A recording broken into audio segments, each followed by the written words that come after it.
and you can't stay off the weed. He is Houdini, the magical quarterback, Lamar Jackson. Waddle. He's got the touchdown. Touchdown, Calvin Johnson. Look out for it. Fires to the end zone. Touchdown! If you don't write checks, how do you pay these guys? Straight cash, homie. Ronnie Brown is gone. Touchdown. I heard Shannon Sharp. He said, they got Kamara. I said, it's Kamara. He got mossed right there. Jerry Jeudy, the rookie. Eckler in for the Chargers. Touchdown. Derrick Henry. Touchdown. 70s.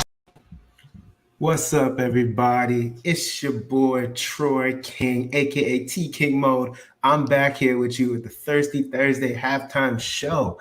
And with me are my dear friends, Samantha Holt and Real Deal Fantasy, a.k.a. LQ, a.k.a. Laquan Jones. I'm going to start off with you, Sam. How are you doing this fine evening? I'm great. You know, I've already watched the George Pickens catch about 30 times since it happened. So, you know, I'm going to take that energy to finish the week strong and take that into Sunday. That's just going to get me through a whole other week. No matter how the whole rest of the game goes, I'm going to take that energy. We're going to start off the show talking about that catch. But first, okay. LQ, how you doing tonight, man? How you feeling, man? I'm feeling good, man. Like Sam said, that catch just a boost of energy, man. And by the way, these suck. These are not good. White Claw, sirs. But we could have told you before you bought them that they were going to be terrible. So everyone in the audience, do not judge. You know, don't trust LQ's judgment because clearly he has absolutely no idea what he is doing. So, hey, what's up, yo? That name is wild, bro. What's up, man? But anyways, y'all, for first, when we're going to get into the show, I just want everybody to know, look, we're going to be doing this every single Thursday during the halftime show. Just 10 minutes just rocking with y'all, talking about the first half. Everybody saw that catch, right? We got to talk about the George Pickens catch. Sam, my homie, she's a diehard Steelers fan, so I'm going to let you go first, Sam. Let's talk about that catch. We need to talk about, is it better than OBJ's or is it not better than OBJ's? Because people in the comments were talking about it. We were talking about it backstage. Is it a better catch than OBJ's catch? Let's talk. It is. It is definitively better. Definitively better. When you look at the angle comparison for difficulty level and the level of control, the zero bobble in the catch, given that it was one-handed, it was so fluid. So to me, it is better. 100%. 100% better? 100% better. Bro, definitive. You understand, he was not supposed to catch that at all. Yeah. He was not. The angle of it, it's just why it makes it better. Yes. He secured it. It counted, bro, no question, bro. It's way better. Okay, but guys, here's the thing, right? I just don't want to disrespect the OBJ catch. Yes, the George Pickens catch was incredible. He was sideways. We all saw it. I was mind blown, right? I tweeted. That was one of the best catches I've ever seen in my life. But also it was OBJ's. I just don't want to be disrespectful, right? Because it was a long time ago. This just happened like 5 seconds ago. So I bet you it's all not the disrespect in my wallet that OBJ will tweet it tonight, and it will agree that he did. Look in the comments, you'll see. John Kranick, he said that Odell already tweeted giving respect, so you know it was good. It was an amazing catch. Game recognized game. I know, like LQ's all up in the chat, and he's doing mind your business, Bro, this is my business. What you talking about? It's our show. Dry snitching, bro. Bro, I can see the comments. 6'9", bro. I can see the comments, bro. This is our show. I can see what's happening. But anyways, yeah. So look, I'm on the OBJ side of things, man. I mean, for now, I just want to respect him. Look, tomorrow I could change my mind and I could say George Pickens. The George Pickens catch was incredible. I'm not saying it was bad, but I just don't want to be in recency biases, right? OBJ catch was legendary. Let's not disrespect what he did. And I don't think it's coming from a place of disrespect though, because when you hear about like this past week, everyone's talking about Amon-Ra St. Brown as like the next Antonio Brown. That doesn't mean that he's replacing him and he is immediately better. You just start you can literally just start to be like, okay, now we've got this to add to the conversation. All it is doing is just saying the level these players are getting to is adding to the historic levels of what we should anticipate for the rest of the season, for their careers. Yeah. It does in no way negates the OBJ catch. I'm not saying that it's terrible by any means. I'm just saying, hey, we didn't know if anyone was going to beat that. this one just got added to that list. So if you take the Sports Center top 10 catches of all time, this one made the list easily. Okay. And someone who's recreating the shuffle of the videos now has to consider, okay, is this one or two? It's part of the conversation. Okay. It's right there. But here's the thing, y'all. We could talk about the OBJ catch and George Pickens catch all night, but there are other elements of the game that we're going to get to, okay? So right now, at first it started off really slow, guys. I thought it was started off as a snooze fest. And look, when we saw this game on paper, Jacoby Brissett versus Mitch Trubisky, nobody wanted any parts of this. I didn't want any parts of this. We deserve better on a Thursday night. But you know what? Jacoby Brissett doesn't look too bad. He's dealing a little bit. And Mr. Trubisky, he hasn't been horrible. He hasn't made a lot of plays. He's been mid, but that's Mitch Trubisky. He's mid Trubisky. That's what he is. He's mid Trubisky. Mid Trubisky. That's what he is. He's mid Trubisky. He hasn't turned the ball over. He's making some plays. But let's talk about it, right? So, Elkie, I'll start with you.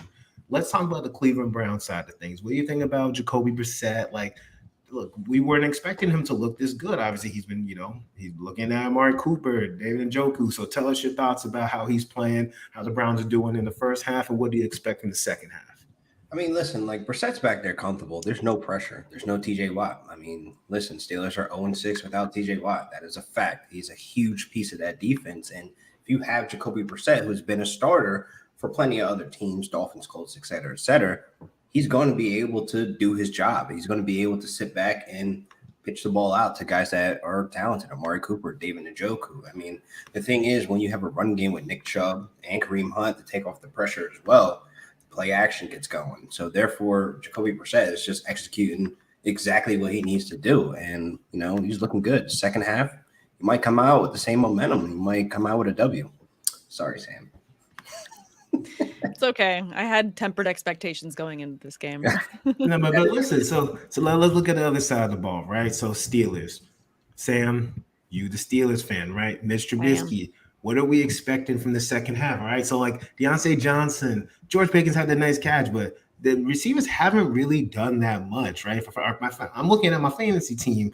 I ain't seen enough points from Deontay Johnson. I ain't seen enough points for George Pickens, and definitely not enough points from Chase Claypool, even though you're only going to be flexing them, even though you don't flex your Thursday night players. You know what I'm trying to say.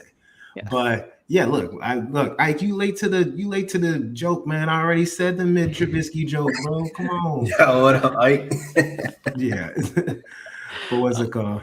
Hey, appreciate the love in the super chat. Make sure y'all liking this video. Make sure y'all like and subscribe to the YouTube page if you haven't already. We appreciate y'all jumping in here. We appreciate your support. Just so you know, we're doing this every Thursday, just during the halftime, 10 minutes just to chop it up about the first half and preview the second half.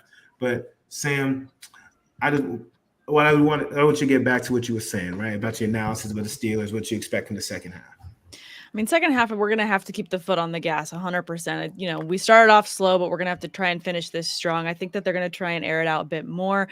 This whole week, everyone's been talking about how, we've been seeing these ESPN notifications coming through of, Mitchell Trubisky saying things like, I like to throw the ball deep. Like, yes, no, duh. Like, we know that you need to throw the ball deep and you like to, sure. And then, yes, you need to get George Pickens more involved. It's like these no duh messages and these things.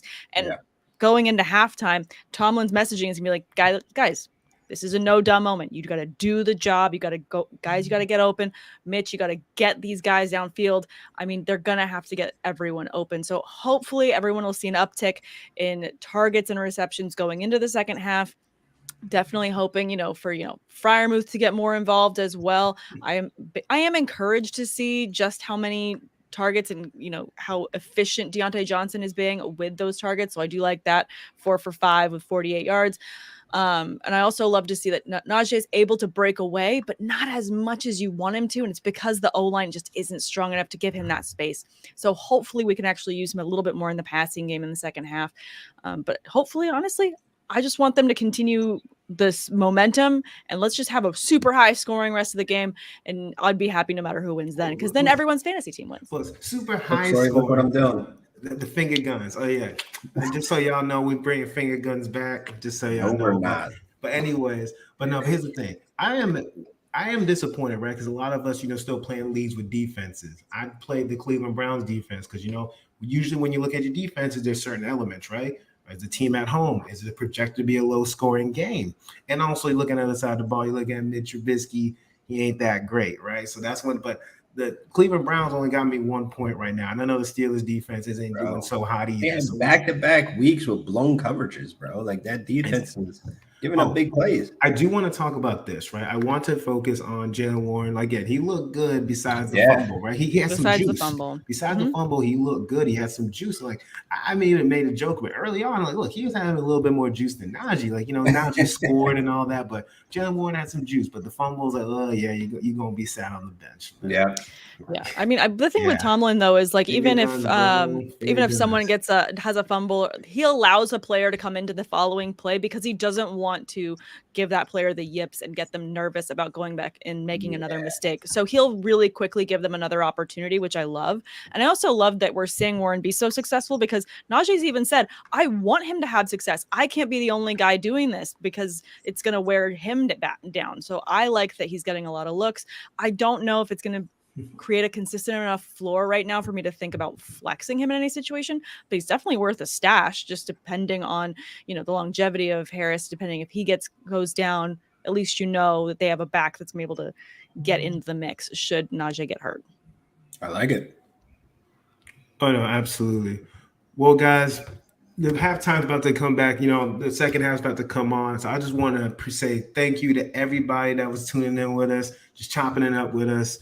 Listen, we're going to be here every Thursday during halftime, just, talk about the first, half and previewing the second half. And also, don't forget to tune into our new show. So LQ and I, we have a new show on this channel every Tuesday, 7:30 p.m. Eastern Standard. 7 p.m. Eastern Standard Time. It's the TL Fantasy Football Show. So make sure you tune in with me and LQ, and we're going to be rocking with you, right? We recap the Monday Night Football game. We talk about waiver wires. We get you right for the week. Again, make sure y'all like this video, continue to rock with us, and we'll see y'all later, man. I hope everybody has a good night, and I hope everybody wins your fantasy leagues this week. Deuces. Let's go.